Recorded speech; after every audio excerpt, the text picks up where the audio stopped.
Nouvelle attaque meurtrière des Chebabs en Somalie. Ils s'en sont pris à une ville stratégique proche de Mogadiscio.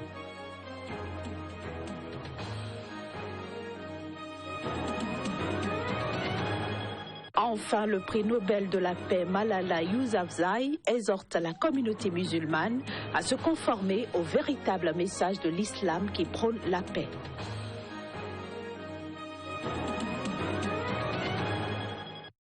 Voilà pour le sommaire de cette édition. Bonsoir et bienvenue à toutes et à tous.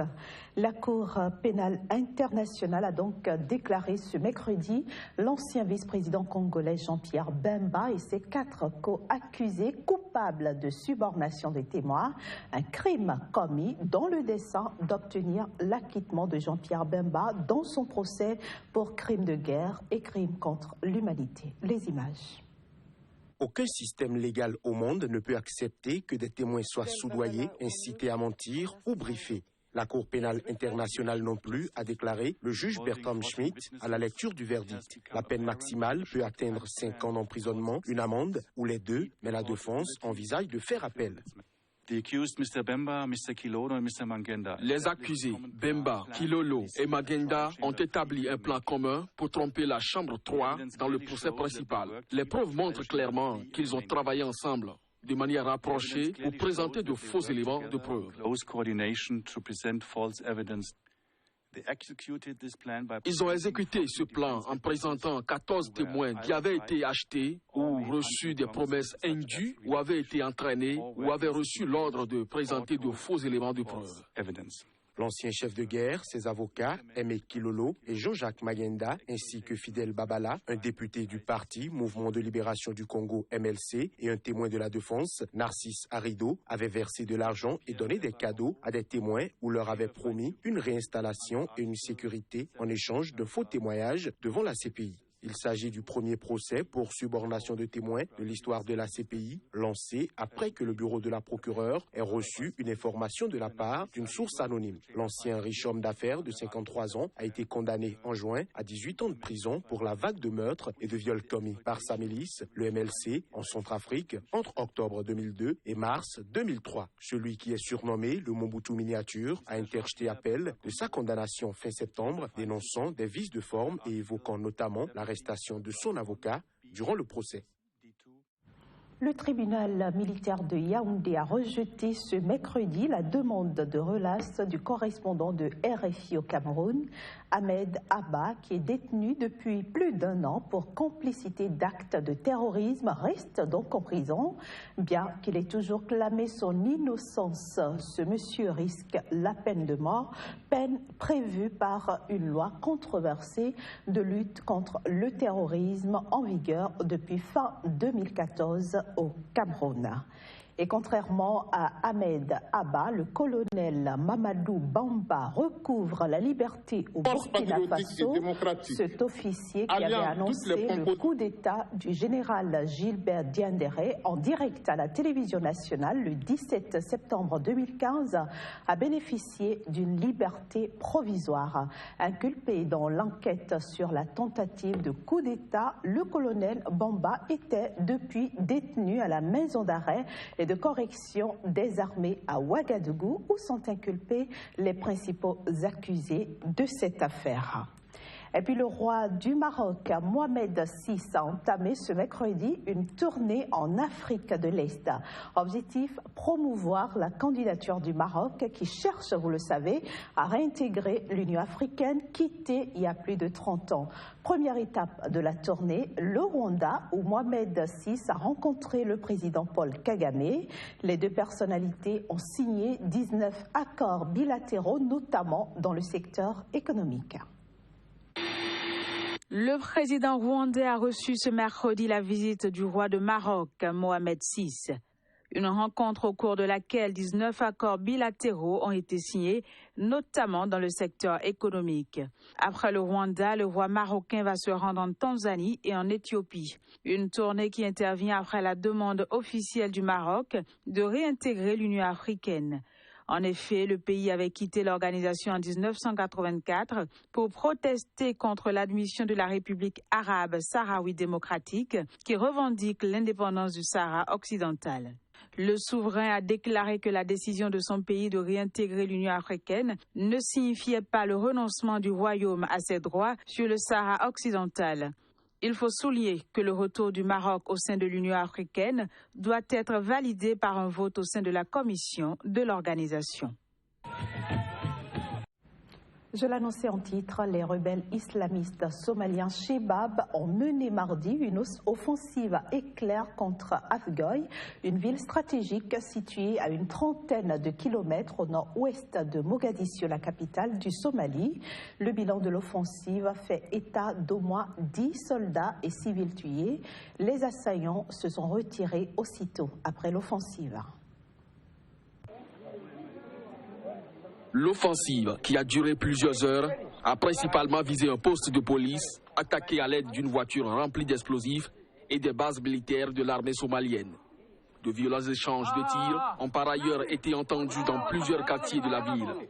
Les Shebabs se sont finalement retirés avant l'arrivée des soldats de la force de l'Union africaine stationnés à l'extérieur de la ville.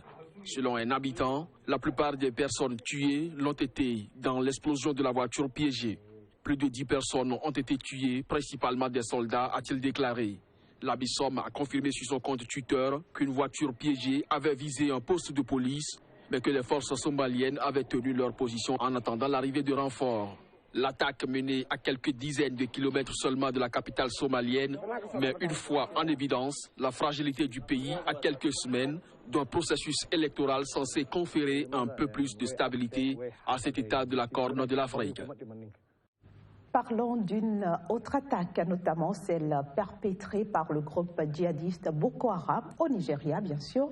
Ce groupe a attaqué, pillé et incendié mardi soir un village du nord-est du pays, faisant un blessé parmi des soldats qui n'ont pu repousser l'attaque. Selon des témoins, les assaillants ont attaqué le village de Goptari en utilisant des armes lourdes. Ils ont ensuite pillé des maisons et des commerces, emportant des denrées alimentaires et du bétail avant de mettre le feu à tout le village.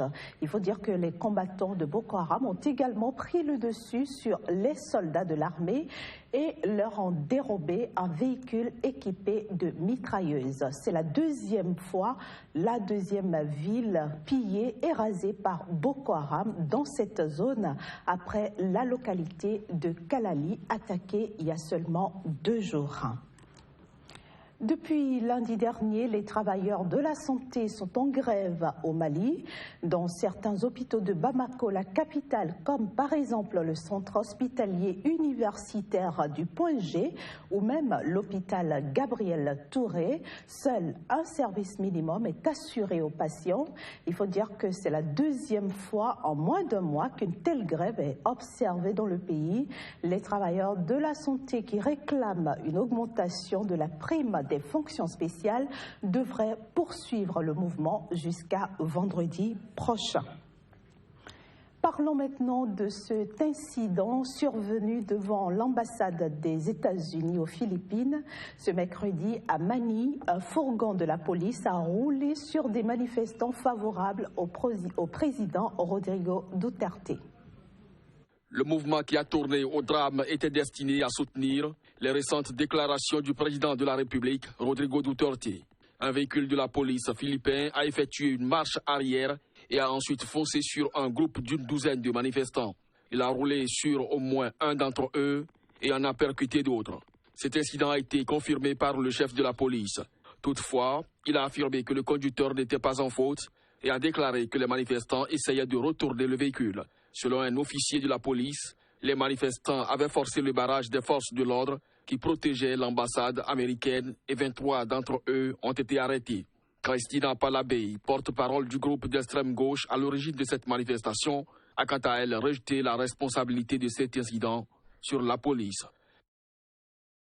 Intéressons-nous maintenant à Malala Yousafzai, la jeune pakistanaise et prix Nobel de la paix qui exhorte les musulmans à se conformer au véritable message de l'islam qui prône la paix. Malala appelle par ailleurs les musulmans à s'unir pour faire cesser les guerres dans leur pays, notamment en Irak. La recrudescence des violences et du terrorisme notamment fait réfléchir le prix Nobel de la paix. Malala Yousafzai, dans la recherche de l'expansion de la paix, convie les musulmans à respecter le véritable message de l'islam. Elle a mis l'accent sur les 500 000 enfants à Mossoul qui sont en ce moment menacés d'être utilisés comme boucliers humains. Il est temps pour tous les musulmans d'être ensemble et de suivre le prophète Mohammed. Que la paix soit avec lui. Son véritable message de l'islam est de joindre nos mains pour la paix. Elle a de nouveau plaidé à Charaj pour la généralisation de l'éducation, notamment chez les filles, afin de promouvoir la paix et la prospérité dans les pays musulmans. Une éducation de qualité pour les filles n'est pas seulement d'apprendre des livres, de passer des examens et de trouver un travail. C'est l'émancipation, la liberté et de se nourrir.